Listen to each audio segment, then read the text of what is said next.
Isang pamamaril na tila asasin ang may gawa sa gitna ng araw. Sigurado ako narinig nilang dun siya tumakbo. Pagkahuli sa suspect sa pamamaril, Maglakad kang paatras at agad bumalik sa akin, tama? Ma'am, nadiskubre ng mga detektib na baka may kasabwat siya.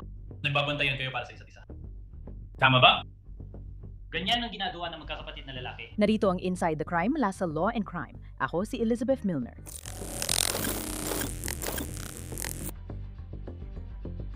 Sabi ng mga piskal, ang krimen ay nagmula sa pamilya at may mas malalim na motibo, posibleng planong paghihigante. Huyo 31, 2024, nasa Kalamazoo, Michigan tayo ngayon. Naroon ang mga detective at Kalamazoo Metro SWAT team sa isang apartment complex sa lugar. Nalaman nila na posibleng nasa isang bahay ang hinahanap na suspect sa pagpatay. Sa pinto. Pumunta ka sa pinto.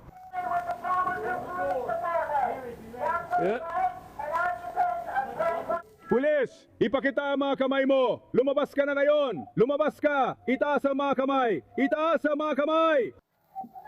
Bumaba ka sa hagad! Bumaba ka sa hagad! Kinilala ng Kalamazoo Public Safety ang suspect na si Don Quay White, 23 taong gulang na hinahanap dahil sa kasong pagpatay noong Hulyo 24, 2024. Ayon sa Kalamazoo Public Safety, nagpadala ng pulis sa Fox Ridge Apartments matapos makatanggap ng ulat ng pamamaril. Ibig ko sabihin, maraming taong dumadaan dito. Pero, Matagal na rin.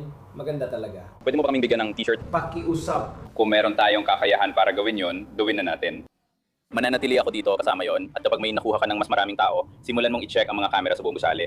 At pagkatapos, sa lahat ng lugar na kaya mong makita. May limang dolyar ka ba?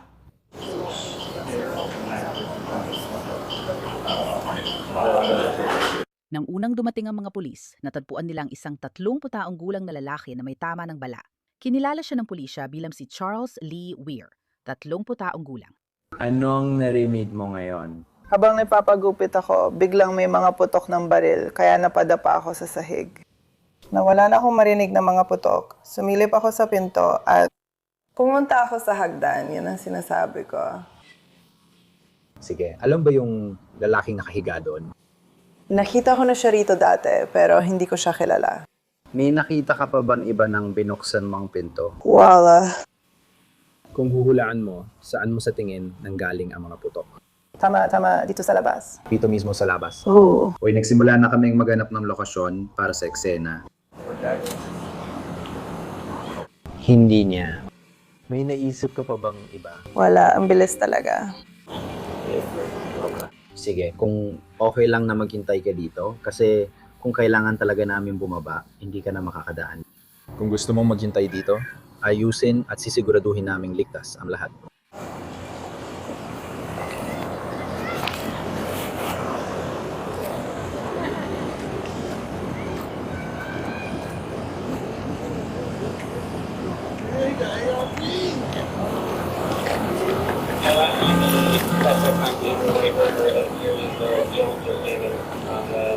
Pasensya na, Don Kevin.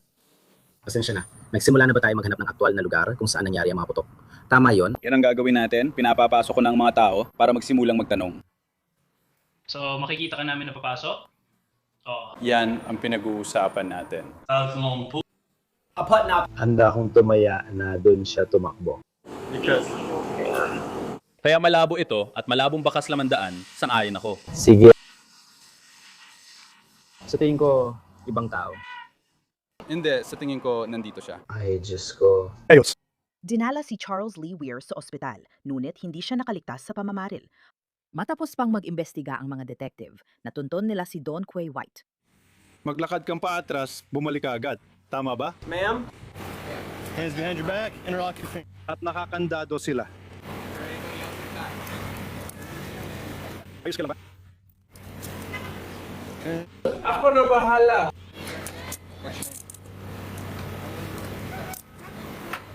Simulan natin dito. Nasaktan ka ba? Sa body cam video na nakuha namin, may isang palatandaan na naiwan umano malapit sa pinangyarihan ng pamamaril at natagpuan ito sa bahay ng nanay ni Don Quay White. Kaya sa ngayon, sisiguraduhin kong alam mo rin ang lahat ng nalalaman ko hanggat kaya ko. Iniimbestigahan namin ang pamamaril dito. Sige. May dahilan kaming maniwala maaring may koneksyon ito sa apartment mo ngayon. Ang apartment ko. Yan lang ang ilang impormasyong nakuha namin. Malinaw naman, hindi pa kami pumupunta para sirain ang pinto mo o kung ano paman. Kaya hindi pa ganon kaseryoso. Hindi pa ito umaabot sa puntong ganon kaseryoso. Tama ba? Yung apartment ko. Lumalabas ka sa kartutso. Dalhin mo muna sa kusina. Punta ka sa pulis. Kung may tao sa loob, magsalita ka.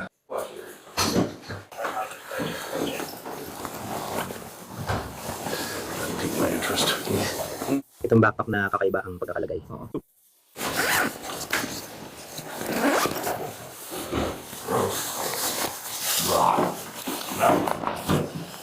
Tatlong segundo pa lang at malapit na ako matapos.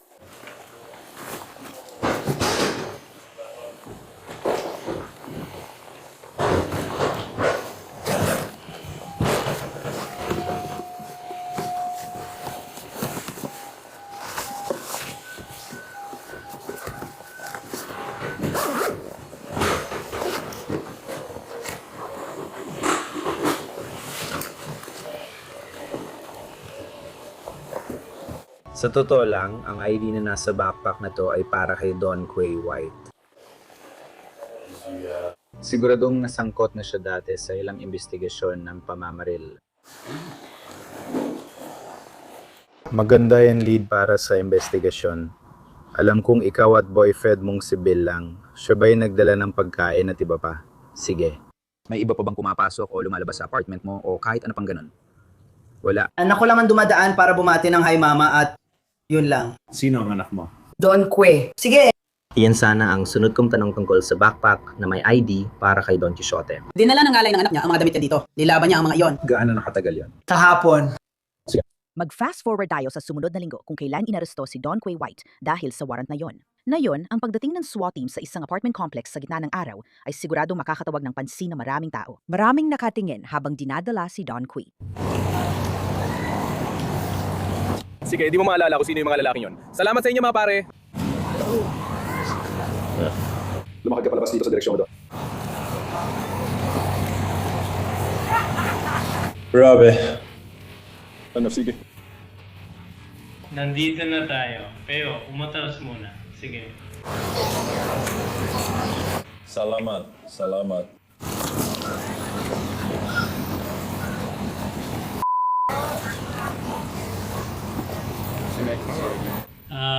Sige.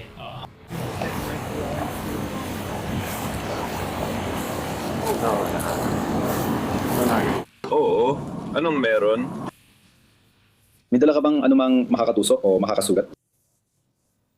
Oo, doon ka dapat pumunta. Wait, pwede bang dito na lang ako sa sulok?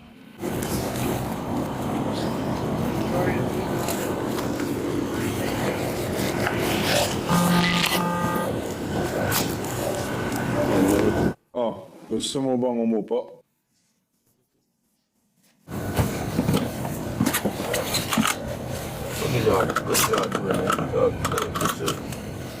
Bakit nga ba ako nandito? Dinala si Don Quay sa istasyon ng pulis, pero di niya alam kung bakit lumabas ang pangalan niya sa investigasyon ng pamamaril. Lumabas ang pangalan mo sa isang investigasyon na ginagawa namin. Si Sweetwater ang nabanggit. Lumabas ang pangalan ko sa investigasyon.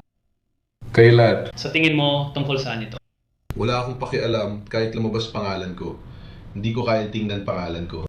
Parang ano? Parang Huwag mo na alalahanin, sinasabi ko lang na parang marami talaga. Hindi ko makita ang pangalan ko. Hindi ko alam kung anong klaseng kalokohan. Ako, hindi ko alam. Ano nga ulit yun? Pero kung hula lang, ano ang hula mo? Hindi ako nang huhula, bro. Wala na ako. Parang huhulaan mo ba? Nagtatanong lang ako. Nasagos ako. Gusto mo ba ito? Oo, modero tayo ng hulaan. Hindi. Hindi ko sinasabing manggula. Ang ibig ko lang ay tama. Wala akong pakialam. Kung alam mo kung bakit ka nandito, hindi mo, sige. So, tumitira ka pa rin ba sa Fox Ridge? Sa Fox Ridge Apartments? Kailan ka huling napunta doon? Hindi ako sigurado. Tulad ng sabi ko, nagsisiyasat kami. Nagtatanong ka. Nagsasalita ako. Oo, nagsasalita ka. Di mo na maalala kailan ka paling pumunta ron. Alam kong dati kang nakatira sa Fox Ridge. Kaya nakausap ko tatay mo kamakailan. Palagi mo talagang binabanggit si tatay ko. Kung nasaan kayo ngayon, Pero tungkol saan ang usapan niyo ng tatay ko? Hindi na ako dito sa taas tumitira. sige, kailan ka huling pumunta doon?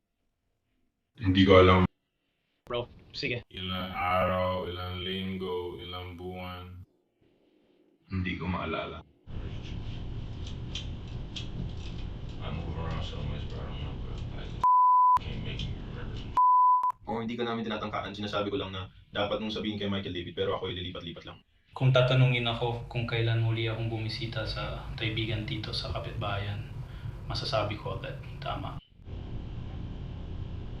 Kung pumunta ka sa tindahan o kumain sa restaurant, kailan yung huli? Siguro alam ko. Naiintindihan mo ba ako? Oh, hindi ko alam kung anong sasabihin ko sa'yo. Ikaw ay taga Kalamazoo, taga Hilagang bahagi ka. Alam ng lahat kung nasaan ang Fox Ridge. Ibig ko sabihin kung may magtanong sa akin kung kailan ako huling nagpunta sa Fox Ridge. Oo, nandun ako ilang buwan ang nakalipas. Habang nagsisisiyasat ang mga detektib, hindi lang si Don Kay ang nabanggit. Balikan natin yung tawag ng kapatid, no? Sabi niya nakilala niya yung sasakyan. Nasabi ba niya kung anong uri ng sasakyan niya? Mahalaga ito sa investigasyon para matukoy kung anong sasakyan ang nagtangkang bumangga sa kanya. Hindi niya sinabi kung anong sasakyan dahil wala ako doon. Ikinuwento lang niya sa akin pero hindi ko alam kung anong klaseng sasakyan yun. Hindi niya sinabi sa akin kung anong klaseng sasakyan yun. Sinabi niya na itim na sasakyan daw yun. Itim na sasakyan? Oo, sige. Sinabi ba niya kung anong direksyon ito papunta? O nabanggit ba niya ang papunta doon nang huli niyang makita? Hindi, sinabi lang niya sa akin kung anong nangyari. Doon na lang niya tinapos. Okay. Alam mo, natakot talaga siya, di ba? Oo, tama ka. Hindi ko siya masisisi. May sinabi ba siya tungkol sa pagsubok na alamin kung sino ang taong yan? Ibig ko sabihin, sino ba naman ang hindi? Ano ba yan? Ibig ko sabihin, sinaktan ka, sinubukan saktan ka, anong gustong gawin? Hindi kami nabusap. Tatawag ka ng pulis kasi detective ka pare, ganyan kayo. Sa totoo lang pare, kung alam ko kung saan napunta yung kotse, malamang hinahanap ko na rin kung sino ang nagmamaneho nun. Sino sa tingin mo, di ba? Hindi namin napag-usapan yan. Sinabi ba niya aalamin niya kung sino yung tao? Sabi ko na nga sa'yo, sinabi niya lang sa akin kung ano nangyari. At sinabi ko sa kanya na kasama ko si Little Jones, kaya tinawagan ko siya pagkatapos. Hindi na namin napag-usapan yung pagkatapos nun, kaya hindi ko alam kung ano. Kaya yun lang? O dungeon? Naalala mo ba kung kailan nangyari yung usapan na yun?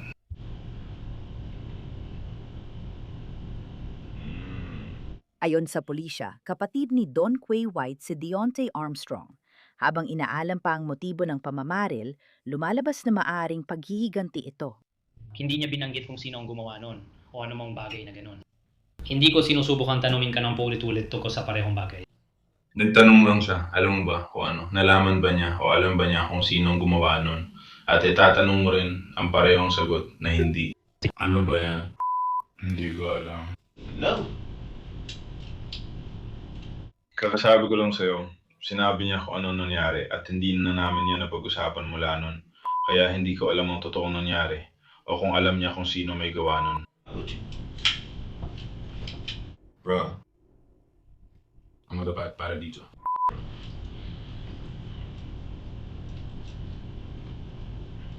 Hindi ko inuulit ang tanong sa'yo. Narinig ko ang sinabi mo. Tinanong niya ako noon at sinabi ko sa kanya matapos niyang magkwento.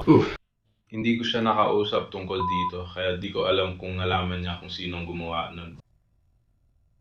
Sige, sapat na yan. Anong F? Okay. Sige, may bubuksan lang ako sandali para ipakita sa'yo. Okay. Lalabas lang ako sandali para ihanda yon at babalik agad ako. Tingnan mo lang muna.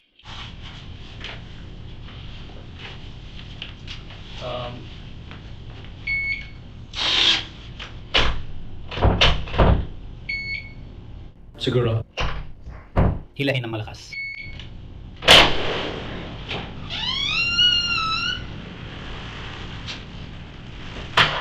Kaya magpapakita si Don Quixote ng ilang video is kagisa ka doon sa festival natin. Sige.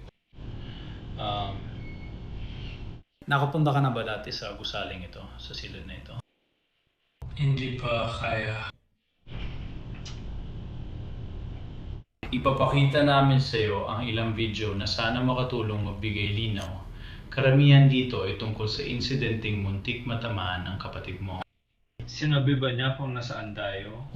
Malapit ba to sa Fox Ridge? Malayo ba to sa Fox Ridge? Hindi niya sinabi ang lokasyon, bro. Sabi lang niya, tumatawid siya ng kalsada. May sasakyan na lumiko papunta sa kanya at biglang bumilis. Oh, hindi niya sinabi kung may kakaiba o ano. Wala siyang sinabi. Huh? Puti na lang at ayos lang siya, di ba? Alam ko namang hindi dahil nabundol siya or kung ano man ganun, kaya tayo nagpunta sa ospital. Pero buti na lang at okay siya. Sigurado akong masaya ka rin na ayos lang siya. Pero,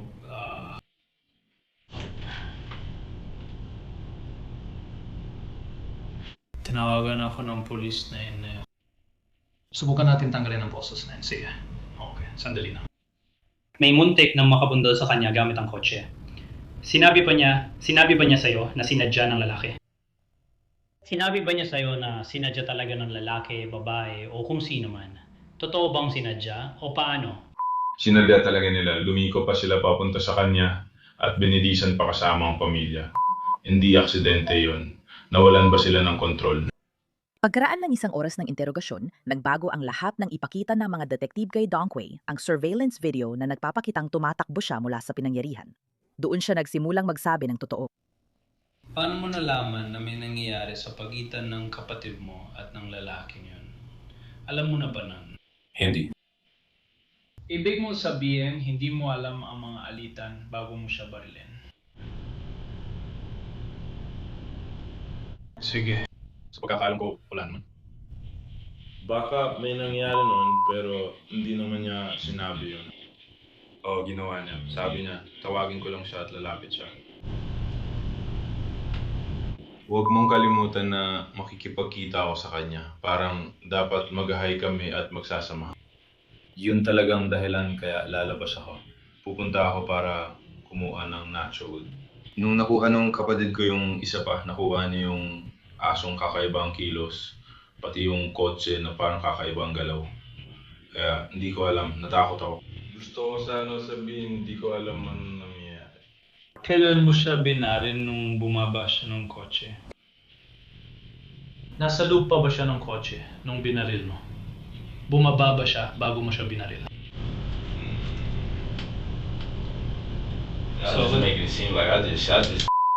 Nakakatulong ito para maintindihan namin ang nangyari. Diba? Ikaw lang ang nakakaalam yan kasi ikaw ang bumaril sa kanya. Kaya kung itong kotse at itong building at papalapit ka mula sa 1,312, tama. Kailan mo siya unang binaril pagkababa niya ng kotse? Gamit ang cellphone ko bilang reference para sa kotse niya. Ito ang building na katabi nito. So ito ang 1,332, tama? Ito ang building ninyo na nilabasan.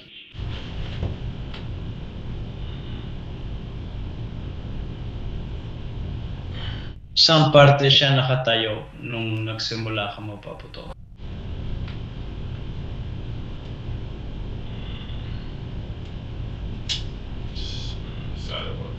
Ibig sabihin, dati wala kang naging alitan sa taong ito.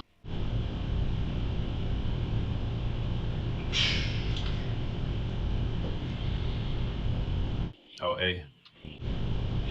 Okay.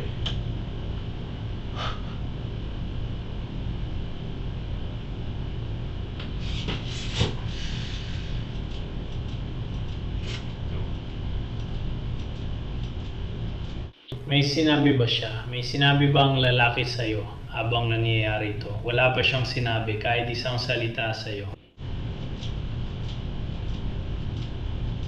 Wala.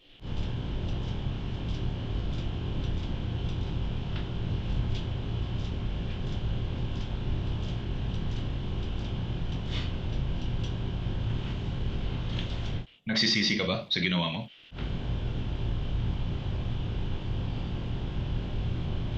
Siyempre. Patay na siya at marami siyang may iwang anak. Siyempre ako. Babawi mo ba ang ginawa mo kung magagawa mo? Hindi ba ibig sabihin? Hukuman. Okay lang, magandang malaman na nagsisisi ka. Tama, di ba? Ipinapakita lang yan kung anong klaseng tao ka. Hindi ko alam. Parang hindi ko talaga alam, mga tol. Yun na, sinasabi ko. Parang, siyempre mas magaan ang pakiramdam ko. Hindi ba? Ibig kong sabihin. Alam kong wala akong pakialam sa maraming kalokohan. Ibig kong sabihin. Siguro ito yung isa sa mga sandali sa buhay mo na naramdaman mo pare mali ito. Hindi ito magandang decision. Sumasanayan ka ba? Siyempre. Sige. Babawin mo sana yung kung pwede. Kung makakabalik ka, pipiliin mo mas mabuting decision. Tama ba? Siyempre.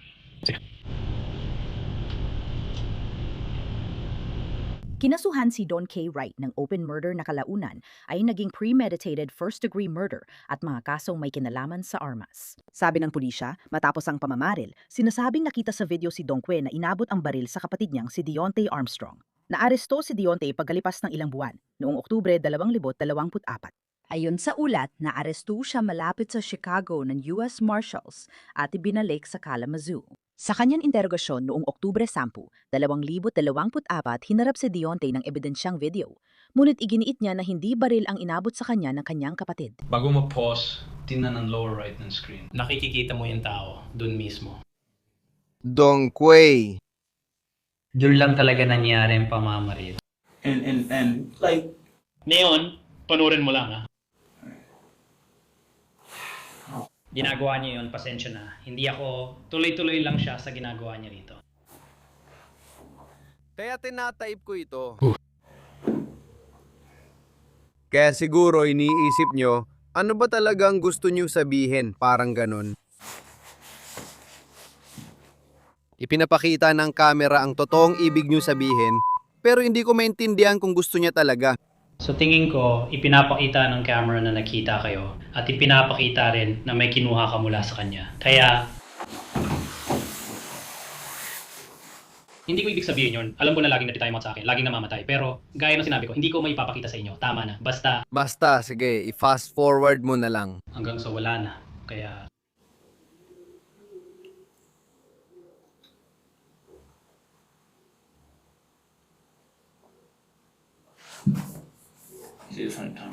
gagana yan.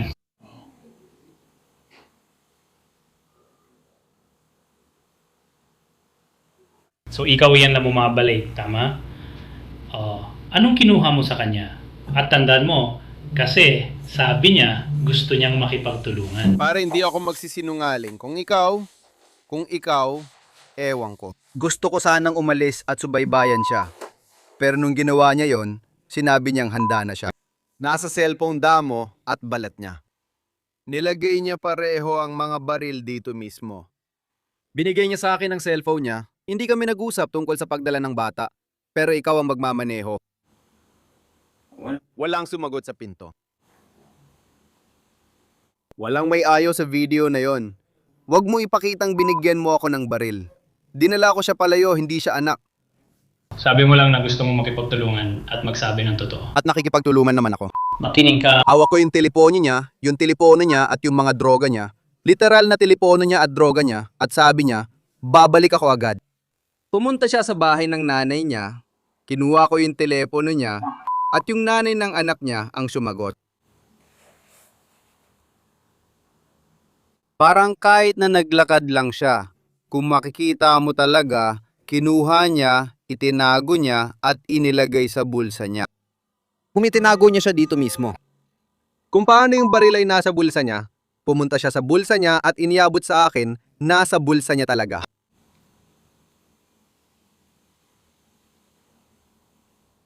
Alam bang kakabaril lang yun ng isang tao?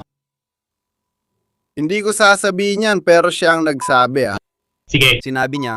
Makiat ka pabalik. Narinig mo ba ang mga putok? Oo. Ayon kay Deonta, hindi sila masyadong malapit ng kapatid niyang si Don Key White.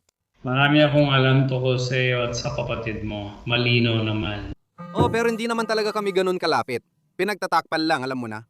Ibig kong sabihin, sinusubukan kong iligtas ang sarili ko. Literal na sinusubukan kong iligtas ang sarili ko. Oo. Yan ang dahilan na warrant mo, katulad niya. Kaya hanggang saan ka makikipagtulungan? Nakikipagtulungan ako. Totoo ang sinasabi ko. Bakit yung dumandun sa dam yun? Anong ibig mong sabihin? Sabi mo na sa 1,400 na 29 ka at nagyoyosi. Pagkarinig namin ng mga putok, doon na kami nagsimulang maglakad. Nagkataon na doon siya nanggaling, parang kung pupunta ka, hindi ko alam. Narinig mo ang mga putok tapos nagsimula kang maglakad pababa. Hindi ko alam paano ipaliwanag. Parang kami, kung ako, sige. So yung parke nandito. Isang kubol ito, dito mismo. Sige. Kaya hindi namin nakita. Hindi mo talaga makikita mula sa 1,400 at 20 siyam, hindi mo makikita dyan mismo. Kaya hindi namin siya nakita. Hanggang nagsimula siyang lumabas mula sa paligid ng kubol. Pinag-uusapan mo si Don Quay, sige. Kailangan narinig mong putok.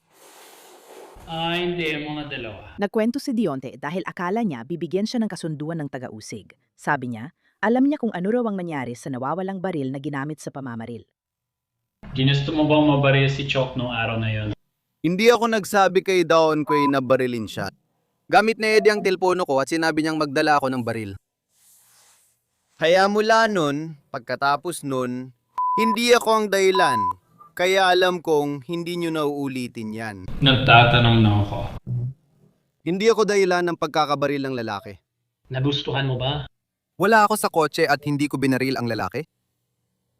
Walang ganyan kasi kung ganon, lahat ng ginawa mo, pati ako o nakuha ko ang kotse pababa. Quay, hindi ko ginagawa yan dati. At hindi rin kami malapit ni Quay. Parang lagi may maliit na alitan sa pagitan natin. Parang ganon. Counting alitan, no? Kahit binaril ako ng gagong yon at nagsusumbong daw ako, hindi niya ako tinanggal sa stream sa kabila ng lahat ng sipa at pagbitin. Kaya nga, isa rin yung sa dahilan kung bakit tingin ko di niya ako isinama sa usapan tungkol sa baril. Nagganap ng taguan. Kasi ayun, nakulong siya sa Grand Rapids. Umuwi siya at sabi niya, oo, ayan. Ang kapatid ko nagsumbong laban sa akin. Parang tinroll niya ako sa Instagram. Sinasabi niya nagsumbong daw ako tungkol sa pagkakabaril ko. Hindi naman ako yon. Sina Clifford at Sean talaga. At si Clifford ang nagsabi sa inyo na siya ang gumawa at kasama ako. Hindi niya ako binigyan ng chance magpaliwanag. Parang di niya ako pinakinggan. Hindi ako nagsabi sa detective. Sinuguan ko lang sabihin na tatawagan ko siya at masasabi ng detective na wala akong sinabi. Doon ko nalaman. Akala mo nagsusumbong agad ako tungkol doon? Kaya hindi nila sasabihin sa akin kung saan nila itinapon yung baril na yon. Hindi ko alam, bro. Hindi niya sinabi sa akin lahat ng alam niya. Isinumbong niya yung pinsa niya para magsalita. Hindi ko itinapon yung baril na yon. Hindi ko hinawakan yung baril na yon. Siya ang nagsumbong. Para sa mga pinsa niya yung sumbong, hindi para sa akin. Hindi makakauwi si Deontay Armstrong at tinanggihan ang piyansa niya pati ng kapatid niya. Ang mga sakdal laban sa kanya ay kalaunang itinaas sa first-degree murder. Sabay nalitis sina Donkey at Dionte, ngunit dalawang magkaibang hurado ang magpapasya sa Disyembre 2025. Parehong napatunayang nagkasala ang dalawang lalaki sa mga sakdal na kinabibilangan ng first-degree premeditated murder, pero magkaiba ang hatol. Si Donkey White ay hinatulan ng habambuhay na kulong na walang parol. Si Deontay Armstrong, na noong pagkatol sa kanya ay iginiit ang kanyang pagiging inosente, ay hinatulan ng 40 hanggang 65 taon na pagkakakulong. Batay sa online records ng Michigan Department of Corrections, nagsisilbi ng sentensya sina Donkey White at Deontay Armstrong sa isang bilangguan sa Jackson, Michigan. Salamat sa panonood ng Inside the Crime. Ako si Elizabeth Milner. Magkita tayo bukas para sa bagong kaso.